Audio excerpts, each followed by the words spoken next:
down, chillingly cold. Expected to have a real feel of -5 degrees when this one is played today. Browns and Bears. What a difference a week makes for the Chicago Bears. At this time last week, they were the #1 seed in the NFC. Right now, they're number 7. Now, they do still have a 63% chance to make the playoffs. After this home game against the Browns, they will play the Packers next Saturday night, which is a game that should probably decide the division. We'll see. Anyway, we're going to see both quarterbacks warming up here on this freezing day. What are the keys, particularly for Chicago? They love to run the ball. Is that an advantage in this kind of weather, Alex? Their desire to run it as much as they do. Yeah, both these teams like to run the ball. I mean, ball handling is going to be a real issue here, right? I mean, we're talking negative degrees, right? Like, nobody has a lot of experience in these situations. You got 2 young quarterbacks, but who can ball handle, right? Who can make some plays? Who can throw some passes? Obviously, in these conditions, this kid's obviously got an incredible arm. We'll see if he can spin it in it. But Shedeur, he played good last week. Greeny, you and I talked about it last night. I really liked what I saw from him as well in his progression. What Caleb is doing, you saw him before he took the first snap, how he sort of warmed his hands up before he got the ball. Caleb is famous for swinging that ball all over the place. This ball feels different. All right, it's harder. It's going to be tougher to grip. Will we have some plays where his ball security isn't the best? He has to fix that problem and put 2 hands on the ball the entire game for them to have success. And then, Randy, how about this young man here, Shedeur Sanders? What does he need to do in this freezing cold in Chicago? Well, first of all, nephew, I need you to stay warm. But second of all, last week's performance, how things ended, I know the Cleveland Browns have a nasty taste in their mouth. I just want to see the first 15 plays scripted is going to let me know how they're going to fare today in 4 quarters. I'm telling you guys, beware the strength of that defense with an improving quarterback, which is exactly what I see in Shedeur Sanders. Every single week doing something that looks a little bit better, and if he continues to get a little bit better, I mean, it's going to be tougher today with the elements, but if he knows how to play this game, which I think he does in terms of what it's going to be, defensive struggle, cold weather, take the profits. We'll see if he can do that. Well, you look at last week how Shedeur played.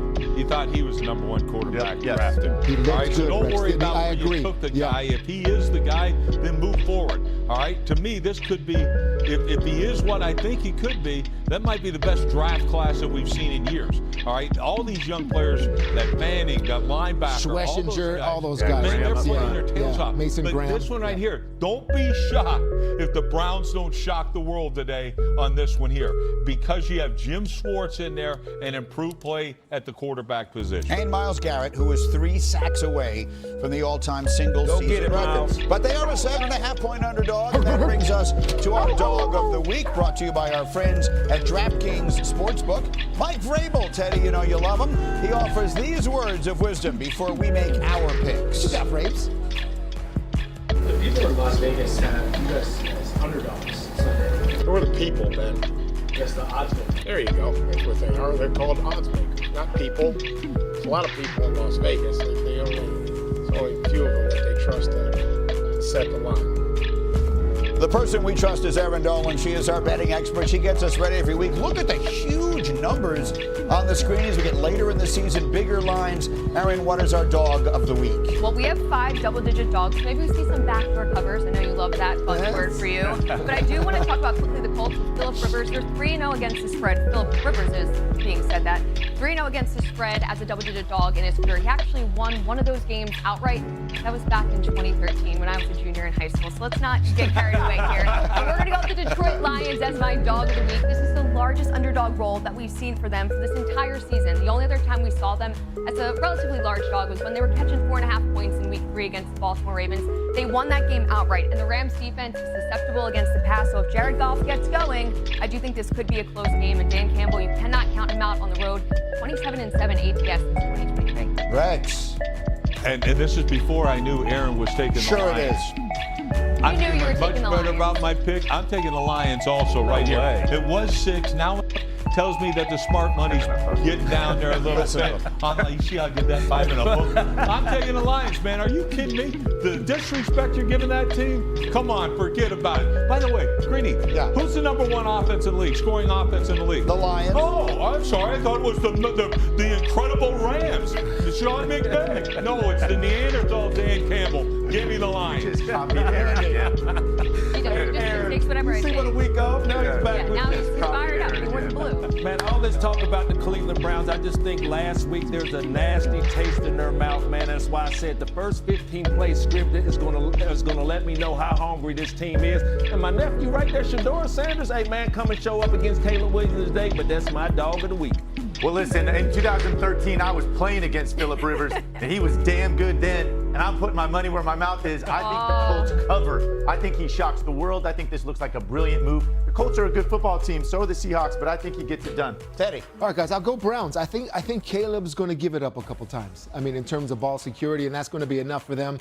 We just got done talking about the improvement of that rookie. I like it. I like what I've seen. Browns is my dog. And it's one of the lowest totals we've seen all season long as well. The Browns and Bears, the total is only 38.5. So to cover with that number, 7.5 is a lot. So I'm also going with the Cleveland Browns. We will see. Meanwhile, look who's out there, Alex. Right, and I think some of that's up for question moving forward. And I think he's voicing this, right? Like, this is a place he's been his entire career. He fought hard. You know, he's got his two boys at receiver there, Jamar Chase and T. Higgins. And this guy wants to play football, right? And so, again, I think it's about that, right? He's the number one pick. He's deserved a lot of clout. I'm sure he's getting pulled into some of these conversations, he's had a lot of success, too. Yeah. It's just that, yeah, I'm with you. I just think Joe Burrow is finally coming to the conclusion of how really hard this is. I mean, you're a great player. I mean, you won national championships. I mean, you came in here, you had immediate success, and you're so close. And as a young player, you think you're going to be there every single year. I went to the Super Bowl my rookie year. It was like, oh my gosh, we're going to keep going. I mean, this is it. We didn't go for another 3 or 4 years. I mean, but Joe, I mean, he expects it to be every single year. And now there's a little reality about, nah, man, that's not the way it happens. Now, having said that, he's a quarterback. He's one of the marquee quarterbacks in the National Football League. This is Joe Burrow, okay? Quarterbacks have power. If you want out of Cincinnati, all right, because these quarterbacks, they're calculated, all right? They only say exactly what they want to say, when they want to say it, and they know what message it's going to send, all right? If you are sending a message that you possibly are thinking about leaving Cincinnati, you can do it because you have that kind of power. It's happened before. The time it happened before was probably with Cincinnati and Carson Palmer when they forced him to retire, I think it was. Yes. But all of that, you choose to have these comments, and these are all the thoughts and conversations now we have to have. When you sit up here and look how long Joe Burrow's been in the league, what, 5 years? 6 years. Yeah. Well, Joe Burrow's had 3 major injuries. And I mean, he had a torn ACL, he had a wrist, and then he's coming off the turf toe.